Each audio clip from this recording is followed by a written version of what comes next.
Assalamualaikum warahmatullahi wabarakatuh. Salam sejahtera untuk kita semua.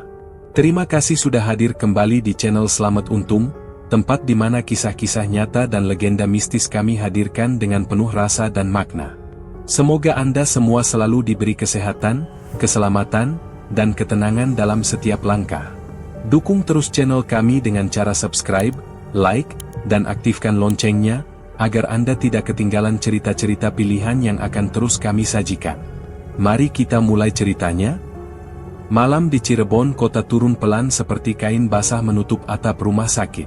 Ayu berjalan pulang menyusuri gang yang sepi. Lampu jalan redup memantul di genangan. Di belakangnya suara kendaraan berangsur hilang. Bu Mirah tertidur setelah obat. Nafas ibu tadi berat namun teratur dan Ayu sempat mengusap keningnya sebelum pamit. Di saku jaket ponselnya bergetar disertai dering pendek. Ia mengangkatnya sambil menepi ke pagar musala kecil di sudut gang. Suara tetangga terdengar tergesa. Pintu belakang rumah jebol. Ada jejak congkelan. Lemari berantakan. Tidak ada yang hilang karena tadi ada warga yang memanggil. Ayu menelan ludah dan mengucap terima kasih. Ia bergegas pulang sambil merapatkan jaket yang mulai lembab oleh angin laut. Bau asin datang dari arah pelataran tambak. Di kejauhan beduk terdengar seperti pukulan lambat yang melayang. Langkahnya makin cepat namun tertahan di tikungan ketika suara kucing menjerit dari tumpukan kayu. Ayu menarik napas panjang lalu meneruskan jalan. Sampai di rumah ia menyalakan lampu ruang tengah. Udara di dalam terasa dingin. Pintu belakang memang rusak. Engselnya menggantung miring. Lemari pakaian tergeser dan baju suaminya jatuh ke lantai. Ayu membungkuk, merapikan, lalu memeluk satu kemeja yang masih menyimpan aroma tubuh yang ia hafal. Lembut dan tipis. Hangat yang memancing perih di dada. Ia duduk di bangku dapur dengan kemeja di pelukannya. Kelopak matanya basah. Tangan kirinya mengusap kerah kain dan telapak kanannya menutup mulut agar suara tangis tidak pecah. Angin dari celah pintu membawa dingin ke tengkuk. Kulitnya merespons dengan merinding kecil. Ada sebaris keringat yang muncul di garis rambut dan menetes. Ayu memejamkan mata. Bayangan suaminya berdiri di ambang pintu dapur seperti dulu ketika pulang kerja. Bayangan itu terasa dekat. Nafas Ayu menjadi cepat. Ia menunduk agar dorongan rindu tidak berubah menjadi keluhan. Ponsel kembali bergetar. Wulandari mengirim pesan singkat. Besok bertemu. Ada orang yang bisa bantu rezeki. Ayu menatap tagihan obat di meja. Angkanya seperti memantul dan bertambah gelap. Ia membalas pelan. Ia setuju. Setelah itu ia merapikan lemari, menutup pintu belakang seadanya dengan kursi, dan membentang sajadah. Ia duduk memeluk lutut. Di sela doanya ia menyusun syarat yang keras. Jika ada tumbal maka dirinya bukan ibunya. Kalimat itu berputar dan menempel di dinding dada. Pagi datang pucat. Ayu kembali ke rumah sakit. Bu Mirah masih lemah tapi membuka mata dan bertanya pelan. Ayu menjawab semua baik. Ketika siang menjelang Wulandari muncul di kantin rumah sakit. Rambutnya diikat. Senyumnya tipis. Mereka duduk berdampingan dan berbicara dengan suara tertahan. Kita akan bertemu sore ini, kata Wulandari. Dengan siapa, tanya Ayu. Orang yang biasa bantu usaha, kata Wulandari. Berapa harus disiapkan, tanya Ayu. Tidak banyak. Yang penting hati yakin, kata Wulandari. Ayu diam. Jemarinya memegang cangkir teh. Uap tipis naik dan membuat hidungnya terasa hangat. Ada getaran kecil di dada yang tidak ia mengerti. Setengah cemas setengah berharap. Ia mencium punggung tangan ibunya sebelum pamit. Bu Mirah menarik tangan Ayu dan menatap lama. Mata itu memantulkan lelah namun ada sisa doa yang tenang. Ayu mengangguk. Ia keluar dan berjalan bersama Wulandari ke arah pesisir. Sore memanjang. Di jalan menuju Gegesik angin membawa aroma tebu dan air payau. Langit seperti kain abu. Ayu dan Wulandari melewati deretan tambak. Airnya tenang tetapi menahan riak kecil. Seekor burung melintas rendah dan hilang di balik pohon bakau.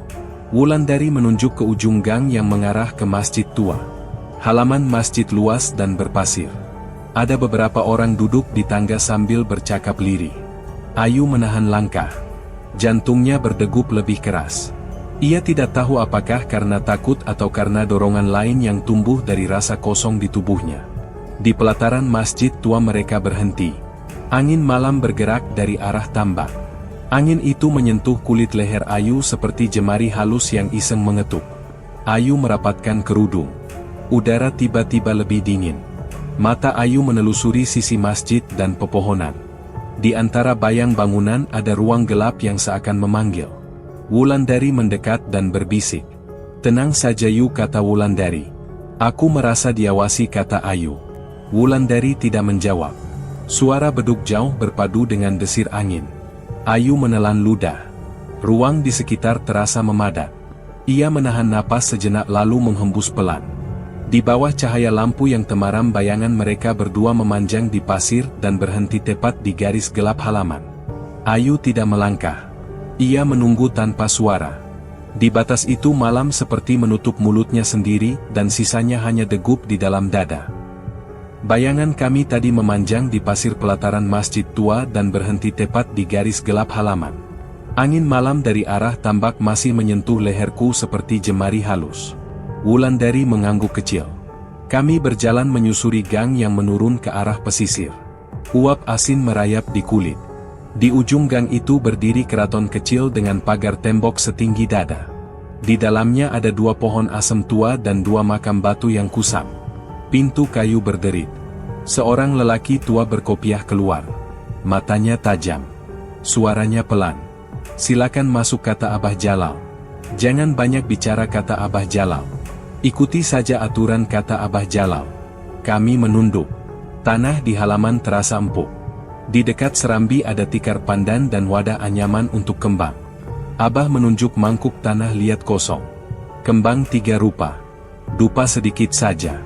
Air laut setengah mangkuk," kata Abah. "Jangan keluar pagar sampai fajar. Apapun yang terjadi tetap di dalam," kata Abah.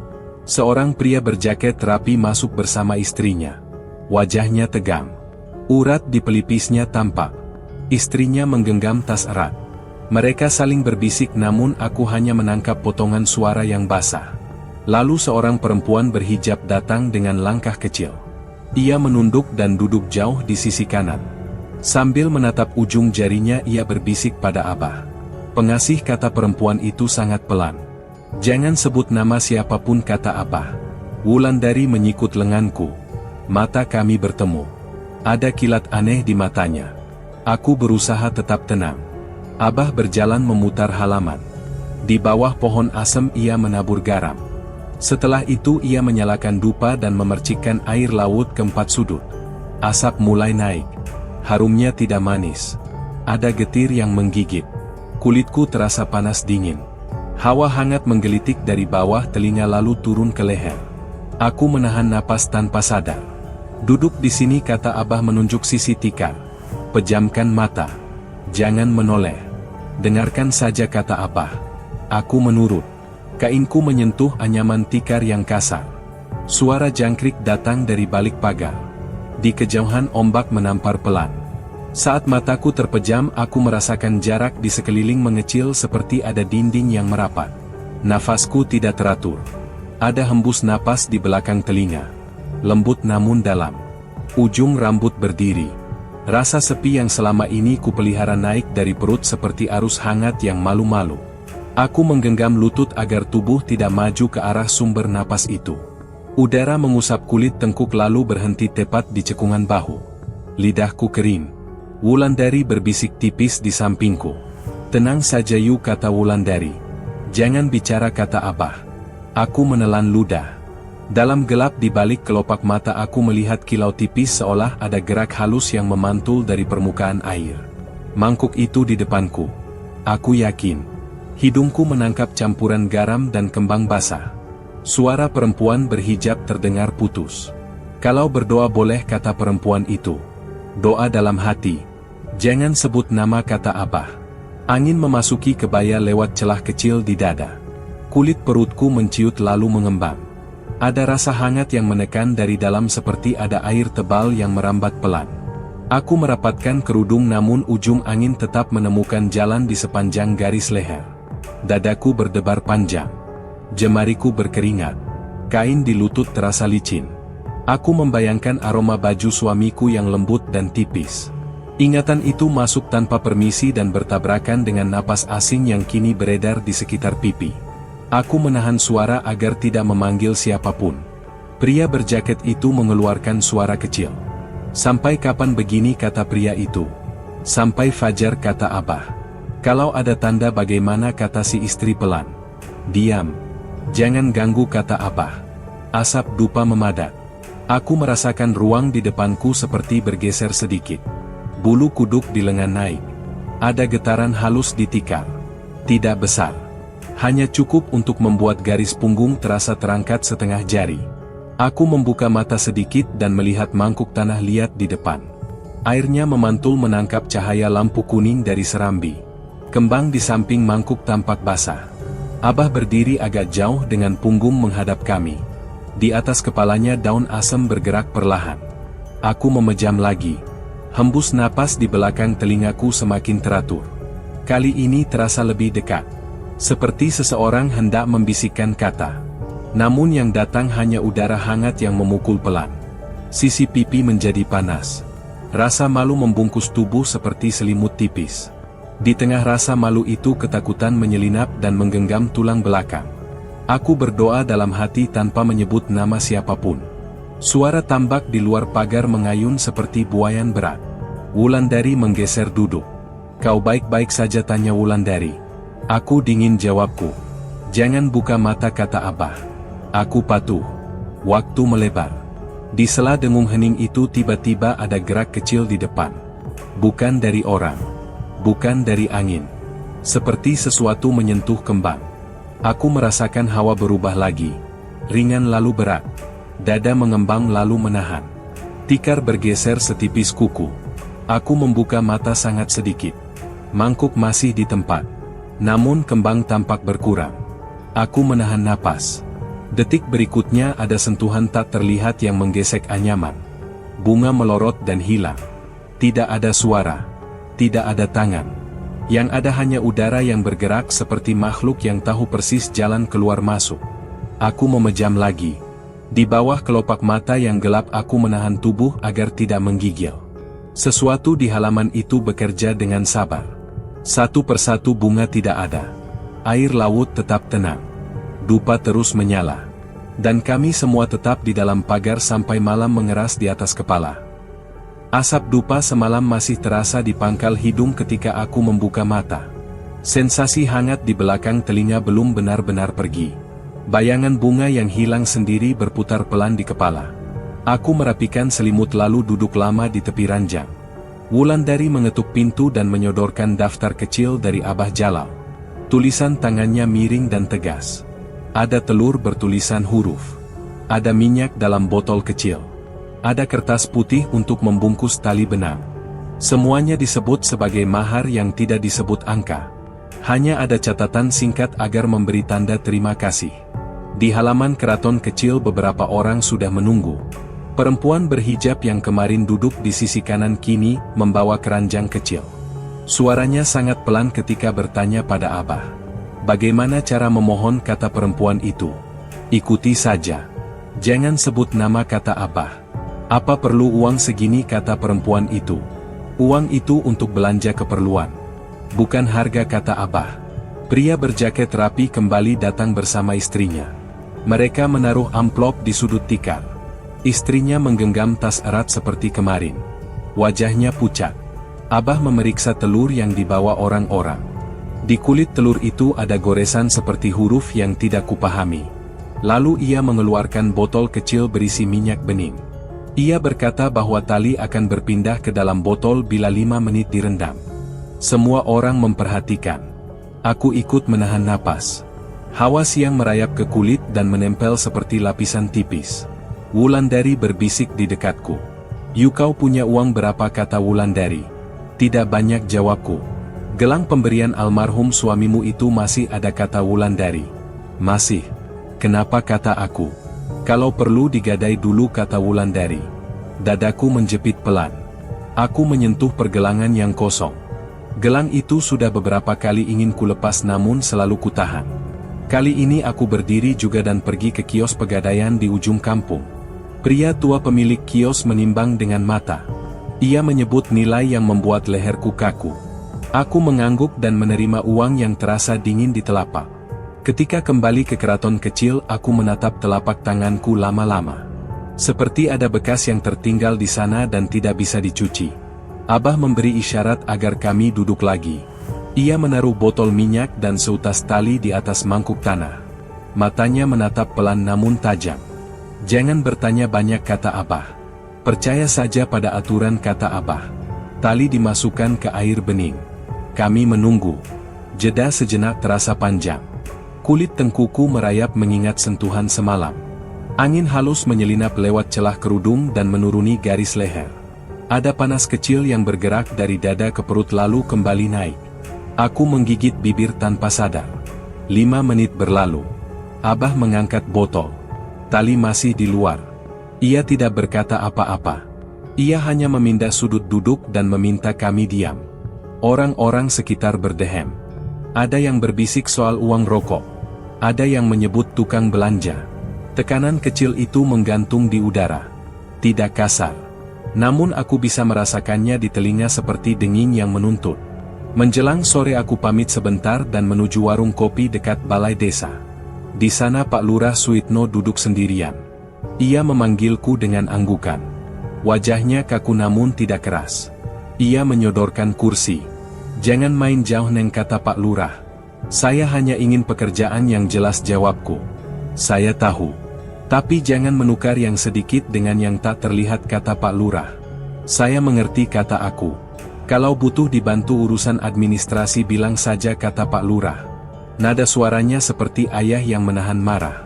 Aku menunduk sambil memegang cangkir panas. Asap kopi menyentuh wajah dan membuat pipiku hangat. Ada getar kecil di dada. Antara malu dan lega. Pak Lurah tidak bertanya lagi. Ia hanya meminta aku hati-hati. Setelah itu aku kembali ke keraton ketika langit mulai temaram. Malam kedua di pagar keraton udara menjadi lebih berat. 2 pohon asem saling berbisik. Abah menyalakan dupa. Bau getir kembali naik. Di luar pagar terdengar langkah sepatu lalu berhenti. Lampu sebuah mobil yang terparkir agak jauh tiba-tiba menyala sendiri. Tidak lama kemudian padam sendiri. Menyala lagi. Padam lagi. Ritme itu membuat kulit lenganku dingin. Aku menggigil dan merapatkan kerudung. Wulandari berdiri sangat dekat dan menempelkan bahunya ke bahuku. Sebentar lagi, kata Wulandari. Aku takut, jawabku pelan. Jangan pikir macam-macam, kata Wulandari. Hembus angin menelusuri garis punggung dan masuk lewat kain di pinggang. Napasku saling kejar dengan degup. Asap dupa menari naik dan menutup pandang. Abah berjalan perlahan dari serambi ke sisi pagar. Ia tidak melihat lampu mobil di luar yang menyala mati sendiri. Ia hanya memeriksa mangkuk air dan telur bertulisan huruf. Keringat tipis muncul di pelipis. Aku menahan diri agar tidak memanggil nama siapapun. Lalu Abah berhenti di depan kami. Tangan keriputnya membuka bungkusan kain kecil. Di dalamnya ada sebongkah tanah berbau lembab. Ini tanah dari lereng Ciremai, kata Abah Jalal. Bawa pulang. Tanam di pekarangan. Biar pagar gaib jadi kuat, kata Abah. Aku menerima bungkusan itu. Dingin menempel di telapak dan naik sampai siku. Aku memeluknya erat. Di sekeliling kami lampu mobil kembali menyala lalu padam seolah mata yang menutup perlahan. Aku menahan napas. Di depan mangkuk air bayangan kami bergoyang kecil. Malam merapat. Dan kami tetap diam di dalam pagar dengan jantung berdegup yang tidak mau tenang. Asap dupa semalam masih terasa di hidung ketika aku memegang bungkusan tanah dari lereng Ciremai. Lampu sore memudar di halaman. 2 burung bertengger di kabel lalu terbang. Aku berdiri di sudut pekarangan, tepat di dekat pohon mangga yang jarang berbuah. Abah Jalal bilang tanam di sini agar pagar gaib jadi kuat. Aku berlutut dan mulai menggali dengan sekop kecil. Tanahnya dingin dan lembab. Lumpur tipis menempel di kuku. Ketika bungkusan kubuka, bau tanah basah keluar pelan. Aku menggenggam isinya dan telapak tanganku bergetar halus. Aku tidak tahu itu sugesti atau isyarat. Getarnya datang lalu hilang seperti nadi yang malu. Wulandari berdiri di ambang pintu dapur. Ia menahan suara. Kau merasakan sesuatu, katanya pelan. Seperti ada arus kecil, jawabku.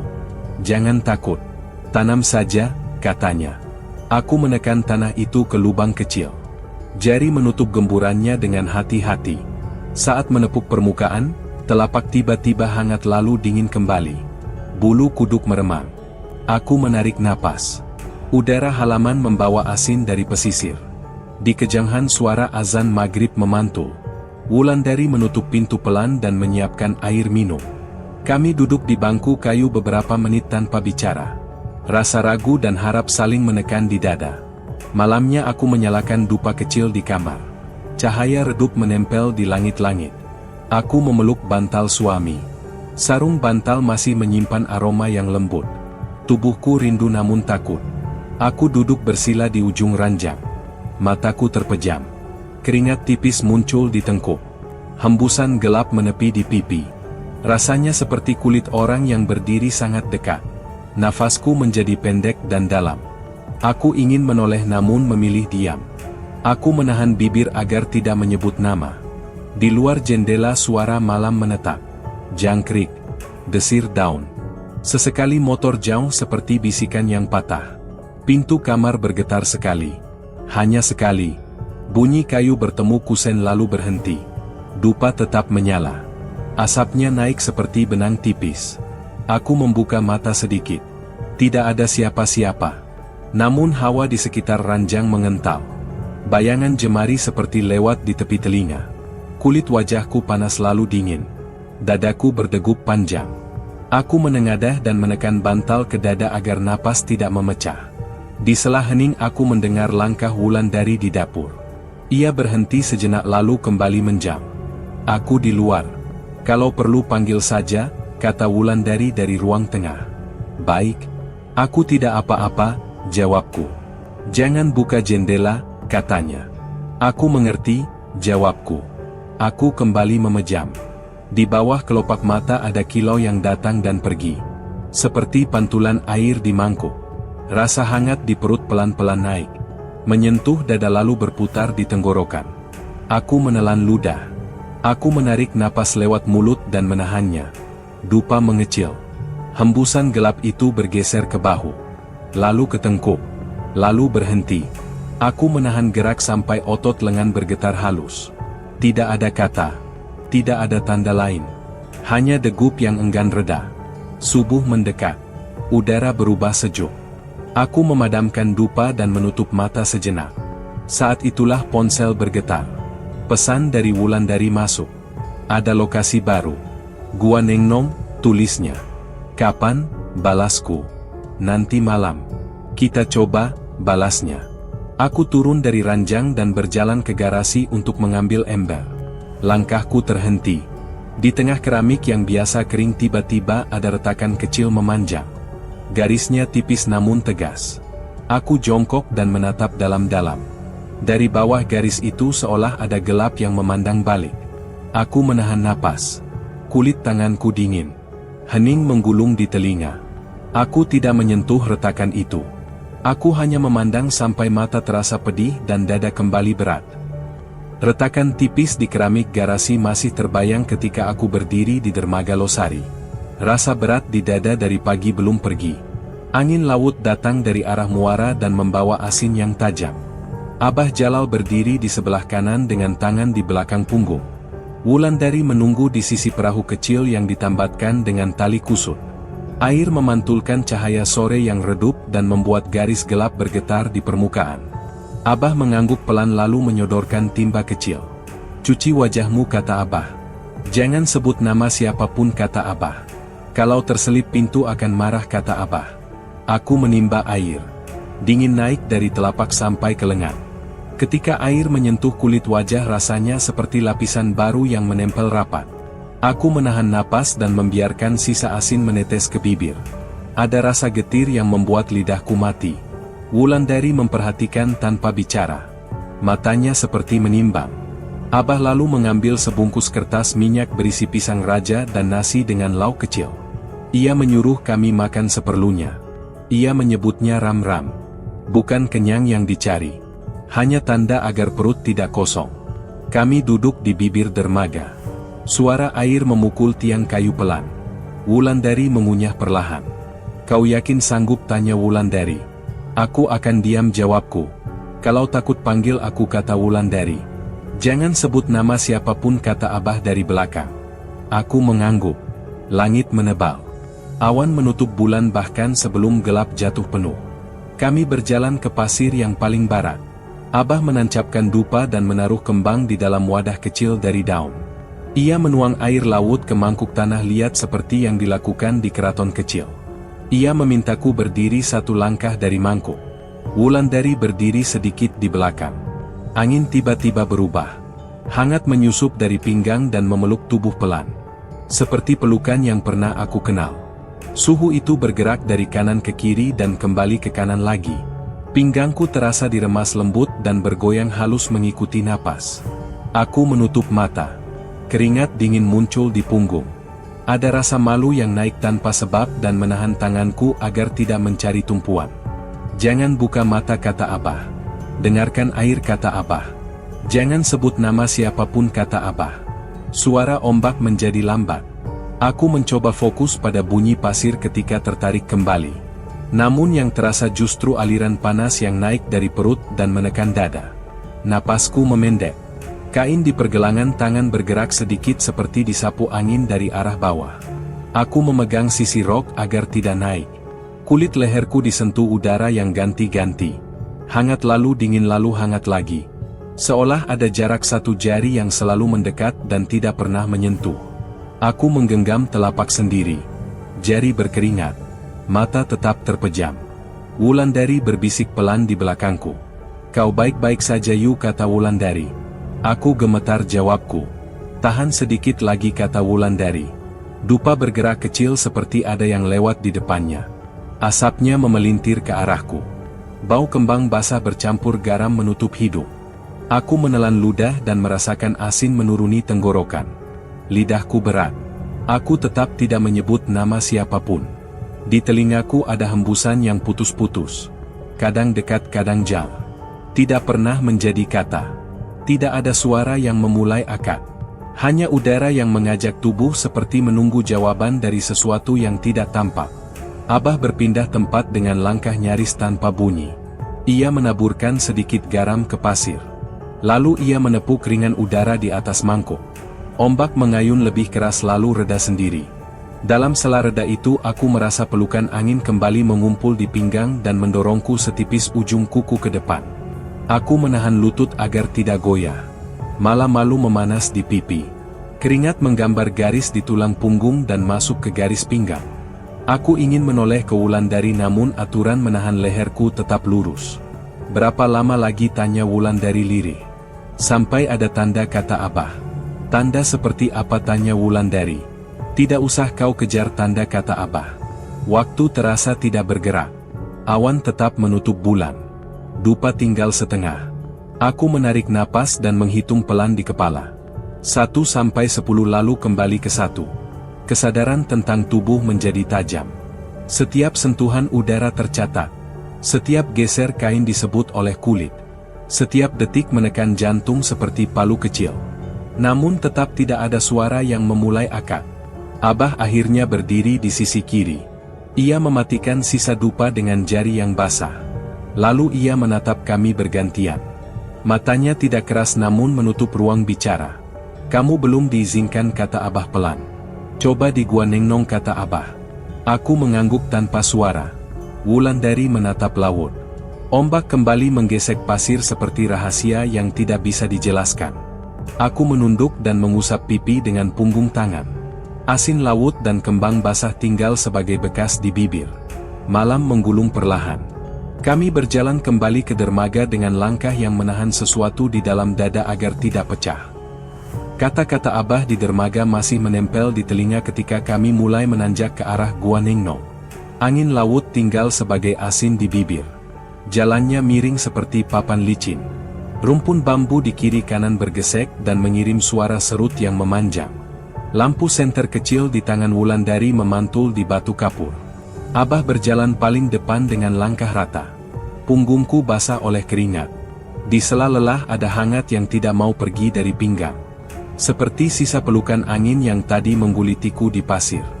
Mulut goa akhirnya terlihat. Gelap total. Seolah tidak ada jarak setelah bibir batu itu. Abah berhenti dan menaruh wadah kecil.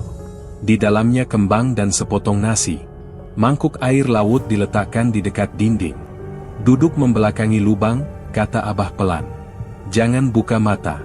Jangan sebut nama siapapun. Kalau takut panggil saja, bisik Wulandari di telingaku. Aku duduk bersila. Punggung menghadap ke gelap. Telapak tanganku menempel di lutut dan terasa lembab. Adzan Isya sayup dari kampung berhenti di mulut goa lalu pecah kecil. Suhu udara turun 1 tingkat. Kulit lengan merinding tipis. Aku menarik napas pelan dan menahannya. Di udara ada bau kapur dan campuran kembang basah. Dinding goa seperti menutup perlahan di sekeliling tubuh. Geraman licin terdengar dari dalam. Bukan keras tetapi basah. Seperti napas yang ditarik lewat mulut berlendir. Pundakku mengeras. Otot leher menjadi tegang. Aku tidak membuka mata. Di atas kepala ada kepak sayap kecil mondar-mandir. Nafasku terpotong-potong. Hembusan angin lewat dari belakang telinga lalu turun ke tengkuk. Hangat mengalir pelan dan membuat kulit bergerak sendiri. Aku menempelkan lidah ke langit mulut agar tidak bersuara. Di depan sajian ada bunyi kunyahan. Lirih tetapi jelas. Kunyah pelan lalu jeda lalu kunyah lagi. Aku membayangkan mulut yang tidak terlihat menelan satu-satu. Asap kembang yang tipis terseret ke dalam dan kembali keluar. Lututku bergetar setipis jarum. Jantung memukul rusuk seperti palu kecil. Kau tidak apa-apa? Tanya Wulandari dari samping. Badan hangat, jawabku pelan.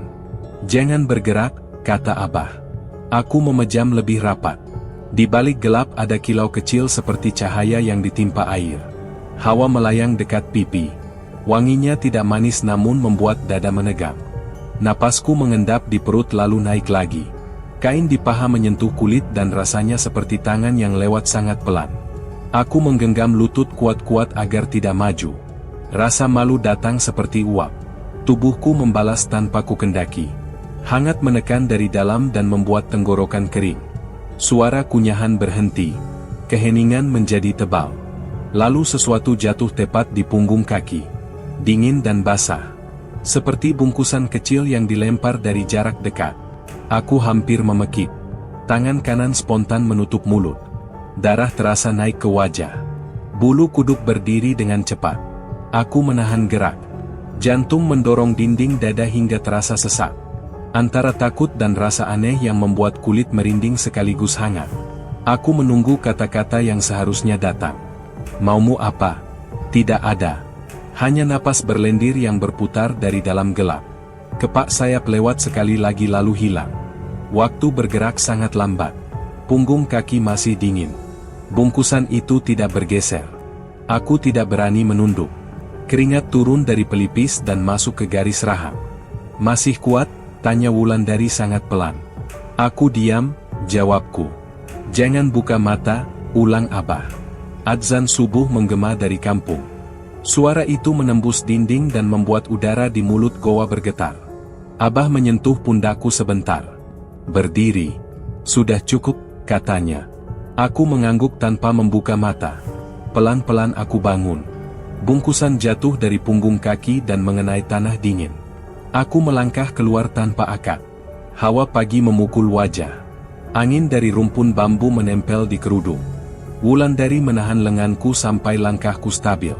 Kami turun dengan senter kecil yang redup. Rumpun bambu kembali bergesek seperti suara orang yang membicarakan sesuatu di belakang. Kakiku masih kesemutan. Di dada ada ruang yang tidak tahu harus diisi apa. Takut dan hangat bercampur dan tidak saling mengusir. Abah berjalan di depan tanpa banyak bicara. Pagi harinya kami kembali melihat mulut goa. Matahari sudah naik serempak dengan kabut tipis. Aneh. Tidak ada rongga. Batu kapur menutup rata seperti dinding. Sajian di tikar masih rapi. Mangkuk air masih penuh. Hanya satu bungkusan yang tidak ada. Wulandari menatapku tanpa suara. Aku memandang dinding batu yang dingin dan tidak memberikan jawaban. Di tenggorokan ada rasa yang tertahan. Aku sadar pelan-pelan. Kehadiranku diakui. Namun pintu tidak memberiku ikatan. Di antara dingin batu dan sisa hangat di kulitku, kesadaran itu duduk seperti tamu yang tidak mau pulang. Suara goa yang padat tanpa rongga masih tertinggal di kepala ketika kabar tentang Wulandari mulai beredar. Ia tidak pulang. Orang kampung bilang ia mendapat uang gaib. Tidak ada pesan. Nomornya aktif namun tak menjawab. Aku menunggu di depan rumah sampai malam turun dan sadar penantian hanya menambah dingin di tulang. Di tepi jalan pasar tampak mobil milik pasangan pengusaha bawang. Kini mobil itu tidak ada. Orang bilang sudah dijual tetapi utang mereka belum lepas. Si istri sering kulihat duduk lama di serambi masjid. Wajahnya pucat. Tatapannya kosong seperti menatap air yang tak punya dasar. Pak Lurah Suitno mendatangi keraton kecil. Aku melihatnya dari balik pagar. Ia berdiri menghadap Abah Jalal. "Hentikan permainan malam," kata Pak Lurah. "Saya hanya menjaga pintu," kata Abah. "Pintu jangan dipaksa," kata Pak Lurah. Abah diam. Matanya mengarah ke laut. Aku pulang dengan kepala berat. Di rumah sakit aku duduk di samping ranjang Bu Mirah. Tangannya dingin. Aku mengambil napas dan memutuskan berkata jujur. "Aku mencari pesugihan Bu," kataku. Ibu menatap lama. Bibirnya bergetar pelan. "Kenapa tidak langsung bilang? Kau anakku. Peluk aku," katanya. Aku memeluk ibu seperti anak kecil. Bau obat dan sabun pembersih menyatu dengan keringat yang lelah. Ibu menangis tanpa suara. Air matanya jatuh di kerudungku dan terasa hangat. Dadaku berdegup kencang. Ada rasa malu yang menekan perut. Ada juga lega yang membuka ruang di dada. Ibu mengusap kepalaku seperti dulu ketika aku demam. "Jangan menukar dirimu dengan apapun," katanya. "Baik Bu," jawabku. Keesokan sore aku pulang ke rumah lama untuk merapikan pekarangan. Tetangga tua ikut membantu. Ia mengajak menggali di sudut pagar. Sekop menyentuh sesuatu yang keras. Di dalam galian ada telur angsa yang sudah kusam dan tempurung yang dibungkus kain hitam. Tetangga itu mengangguk pelan. "Untuk menahan niat buruk," katanya. "Dulu ada yang menanam di rumahmu." "Aku tidak tahu," jawabku. "Yang tahu sudah pergi," kata tetangga itu. Aku duduk di ambang pintu dapur. Angin dari sela jendela menyentuh kulit leher seperti napas yang berhenti di sana. Hangat sebentar lalu menghilang. Di meja aku menulis kesimpulan singkat. Tawaran pesugihan di internet adalah jebakan. Dukun sejati tidak mematok mahar uang. Kata-kata itu kujaga seperti pagar dalam kepala. Aku menutup buku dan menatap pekarangan yang baru saja ditimbun kembali. Tanahnya masih basah. Retakan di keramik garasi mengilap tipis. Rasanya ada mata yang mengintip dari bawah namun tidak lagi mengajak bicara. Malam terakhir aku berdiri di pesisir Gebang. Ombak bergerak seperti dada yang menahan isap. Abah tidak ikut. Aku sendiri. Angin menyentuh leherku lagi. Lembut. Seperti seseorang yang kurindukan. Sentuhan itu mengajak tubuh mengingat banyak hal dan membuat kulit merinding sekaligus hangat. Aku tersenyum kecil. "Aku tidak menukar ibuku," kataku pelan. Laut bergemuruh. Langit timur memuncak. Aku berdiri lebih lama dan membiarkan asin menempel di bibir. Ada getar yang berjalan pelan di tulang punggung lalu reda dengan tertib. Aku menunduk dan merapikan kerudung. Kaki melangkah meninggalkan garis basah di pasir. Setiap langkah seperti menghapus tulisan yang tidak pernah sempat dibaca. Aku menoleh sekali. Hanya gelap dengan garis putih ombak di kejauhan. Tidak ada suara yang memanggil. Tidak ada akad. Hanya udara yang bersih dari janji yang salah. Aku pulang ketika beduk subuh memanggil pelan dari arah kampung. Pintu rumahku buka perlahan. Suara engsel mengeluh kecil lalu diam. Aku menata sandal. Di ruang tengah aku duduk dan menatap tembok. Aku masih miskin. Itu tidak berubah. Namun ada sesuatu yang tertutup dari arah yang benar. Dada terasa lega walau tidak lapang. Aku menutup mata sebentar. Keringat dingin di pelipis mengering. Bau rumah kembali menjadi bau rumah. Beberapa hari kemudian aku membeli gelang biasa di kios pasar. Harganya murah. Aku memakainya tanpa berharap apa-apa. Malam turun seperti biasa. Angin datang seperti biasa. Di sela sunyi aku berbisik pada diri sendiri.